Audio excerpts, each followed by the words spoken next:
résumé donc, du cours que nous avons eu en classe virtuelle mardi 5 mai. Donc nous avons commencé le paragraphe consacré à un comparatif ou présentation de la croûte continentale et de la croûte océanique. Donc cette croûte, nous avons calculé son épaisseur la dernière fois aussi. On a arrivé à 35 km en moyenne pour la croûte continentale, mais il faut savoir qu'elle peut être beaucoup plus épaisse sous les chaînes de montagne. Et puis la croûte océanique, elle, de son côté, ne fait que 7 km en moyenne. Pouvoir remplir ce tableau petit à petit pendant ce cours. Première chose, l'altitude moyenne. Donc, en fait, quand on a obtenu ce document, certains ont été surpris de ne pas obtenir ce genre de résultat, et savoir une seule courbe de Gauss, donc ce qui voudrait dire qu'il y a une seule croûte. En fait, c'est comme ça qu'on l'a interprété. Certains pensaient qu'il n'y avait qu'une seule croûte avec des reliefs plus ou moins élevés. Alors ici, les reliefs étant élevés, le mont Everest est tout seul à sa hauteur, et puis par contre la plupart des reliefs continentaux sont entre 0 et 1000 mètres. Et on s'attendait à ce que ça diminue gentiment comme ceci et qu'on ait ce genre de résultat.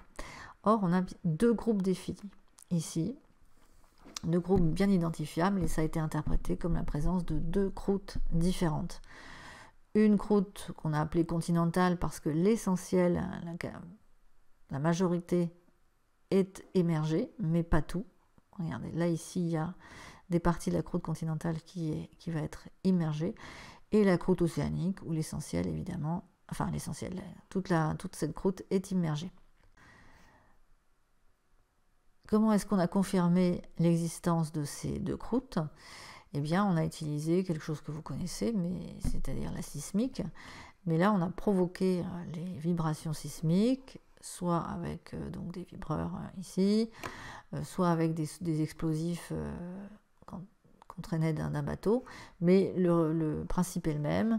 Les ondes sont réfléchies sur les surfaces de discontinuité, et on a pu avoir un profil sismique de la croûte continentale ainsi qu'un profil sismique de la croûte océanique. Donc on a bien vu qu'il y avait deux structures différentes, pas besoin de creuser pour le savoir. Ici, un schéma, croûte océanique, certains types de roches, croûte continentale, un autre type de roche, les deux étant recouverts par des sédiments ou des roches sédimentaires, on va y revenir. Ici, ce mot marge, on va le retrouver plus tard, c'est ce qu'on appelle c'est la bordure d'un continent. Et ici, on la qualifie de passive puisqu'il ne s'y passe pas grand-chose, enfin au niveau géologique en tout cas, il n'y a ni volcanisme ni séisme, d'où ce terme de marge passive. Donc ici, vous avez de la croûte continentale qui est immergée. Donc c'est un plateau, on appelle le plateau parce que la baisse de niveau se fait graduellement. Là par contre, il y a le talus et on arrive rapidement à 4000 mètres de profondeur. Donc ici une carte qui vous montre, on a enlevé l'eau, on a le plancher océanique, on a enlevé les sédiments, la couverture sédimentaire était par-dessus, on va revenir là-dessus. Ici une chaîne de montagne qu'on appelle la dorsale, c'est une grande chaîne de montagne qui parcourt tous les océans, elle fait donc 60 000 km si mes souvenirs sont bons, elle fait 2500 mètres d'altitude. Au centre, parfois on peut y trouver une espèce de vallée qu'on appelle un rift.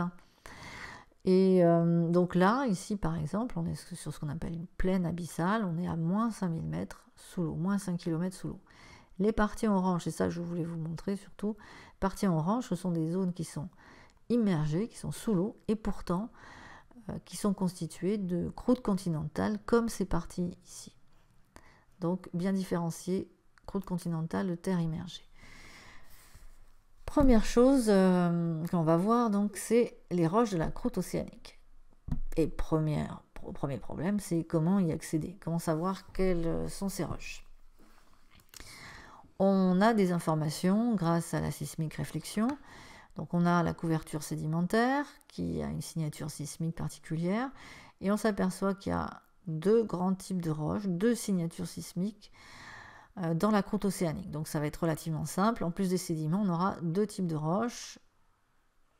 Une dans laquelle les ondes se déplacent à 6,7 km par seconde, et là où les ondes se déplacent un petit peu moins vite. Qu'est-ce que c'est comme roche? Comment est-ce qu'on peut les avoir à notre disposition? Eh bien, on a creusé, partir de bateaux, on a fait des forages, c'était pas simple. Ou sinon, l'exploration par sous-marin, petit sous-marin qui résiste aux très fortes pressions qu'il y a à ces profondeurs. Donc des sous-marins scientifiques. On découvre. Alors, là, ici, une carte qui vous montre les océans. Et en fait, les roches sédimentaires, la couverture sédimentaire, vous voyez que c'est varié, ça dépend des endroits. Il n'y a pas vraiment de règles. Enfin, en tout cas, on n'a pas à s'en occuper cette année. Le centre de la dorsale est le seul endroit où il n'y a pas de sédiments. Bon, ça n'a pas été noté ici. Il n'y a que cet endroit-là. Partout ailleurs, il y a des sédiments plus ou moins épais. Couche sédimentaire. Ici, le résultat de l'exploration par le petit sous-marin le long de la faille de Vema. Donc c'est par ici.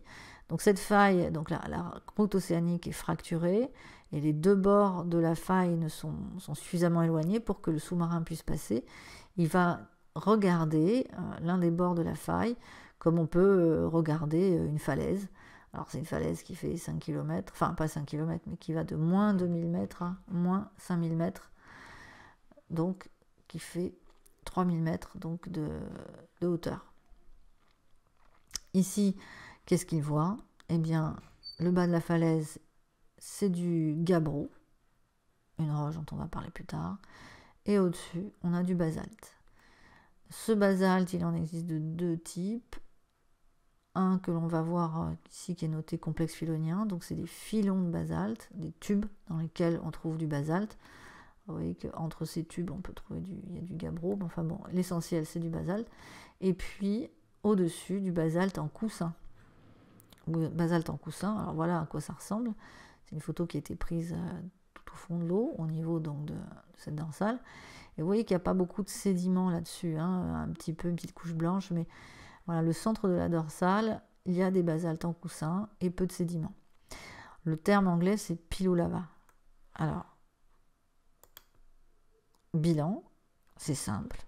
Dans la croûte océanique, qui fait 7 km d'épaisseur, on trouve par-dessus, donc au-dessus des sédiments. Et ces sédiments se sont déposés sur des basaltes en coussin. En dessous, on a des basaltes en filon, enfin peu importe, donc des basaltes. Et en dessous du gabbro.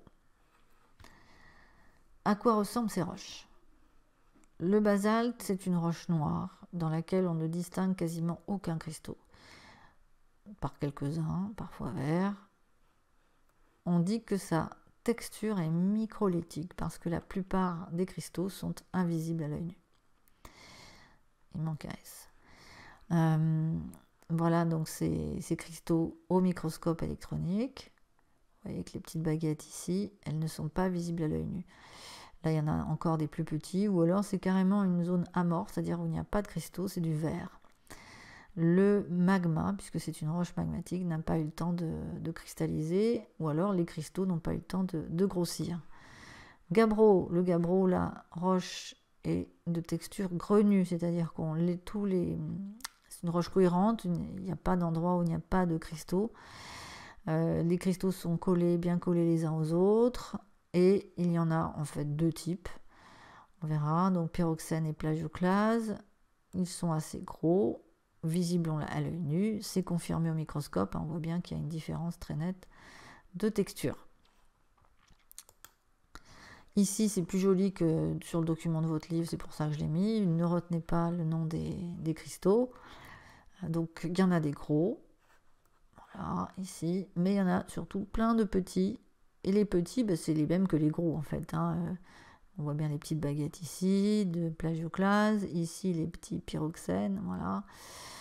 Alors l'olivine, attention, qui a été donnée, son nom a été donné parce que elle a une couleur verte. Cette couleur verte, c'est à l'œil nu sur l'échantillon.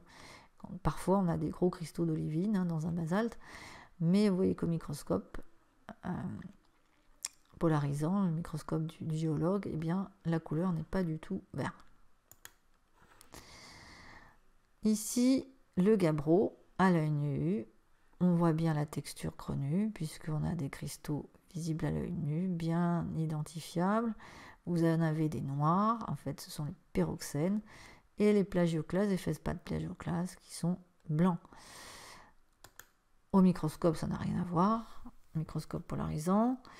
Les pyroxènes, les voilà, et les feldspathes plagioclases, c'est comme dans le basalte, hein, mais là ils ne sont pas en forme de baguette, mais ils ont leur forme cristalline, voilà, ici parfaitement identifiable. Alors, en fait, on a conclu qu'un même magma, ces deux roches provenaient d'un même magma. Un magma, c'est un mélange très chaud, donc de liquide, solide et de gaz, qui se forme plutôt en profondeur, pas forcément très profond, on verra.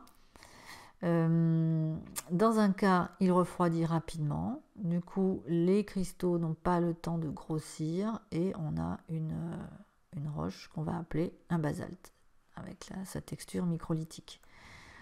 Dans l'autre cas, le magma refroidit lentement, les cristaux ont le temps de grossir, le liquide donc va refroidir tranquillement, les cristaux vont grossir et on aura une roche à texture grenue qu'on appellera un gabbro. Donc c'est pour ça, comme elles viennent du même magma, on va retrouver les mêmes cristaux, plagioclase et pyroxène. Là ils seront gros, là ils seront petits pour la plupart. Comment ça se fait que dans certains cas le refroidissement est rapide et dans d'autres cas le refroidissement est lent? Comment un même magma peut-il donner des roches aussi différentes, apparemment? Donc ce magma peut rester ici en profondeur et va cristalliser lentement, ça va donner les gabbros. Mais une partie du magma va remonter parce qu'il y a des failles, parce qu'il est moins dense, et va rencontrer ici, en arrivant au niveau du plancher océanique, va être en contact avec l'eau. Il va y avoir un choc thermique et ça va figer la lave au contact de l'eau. Il va se former une petite couche vitreuse qui va immobiliser l'écoulement, mais l'intérieur du pilou lava est encore chaud, il va pouvoir percer la surface vitreuse qui à nouveau, donc cette partie chaude va rencontrer à nouveau de l'eau et ainsi de suite. Vous allez avoir des boules les unes après les autres. Donc voilà nos pilou lava. Ici, entre le gabbro qui est resté, le magma qui est resté ici, qui va donner le gabbro, vous avez donc un filon qui va refroidir de façon intermédiaire, mais suffisamment rapidement, et on va avoir donc du basalte là aussi. Voilà comment, à partir d'un même magma, on peut avoir ces deux roches. Donc tout le plancher océanique, si on enlève les sédiments, donc c'est sur cette carte en fait, on a enlevé les sédiments, on a représenté en fait le basalte qui recouvre toute la surface du plancher océanique. On n'a pas de volcan, il n'y a aucun édifice volcanique, parce que le basalte provient ici de fissures dans le plancher océanique. Alors de temps en temps, il y a des volcans. En voilà un par exemple, c'est celui de la Réunion. Donc la Réunion, c'est une île entièrement basaltique, ou quasiment.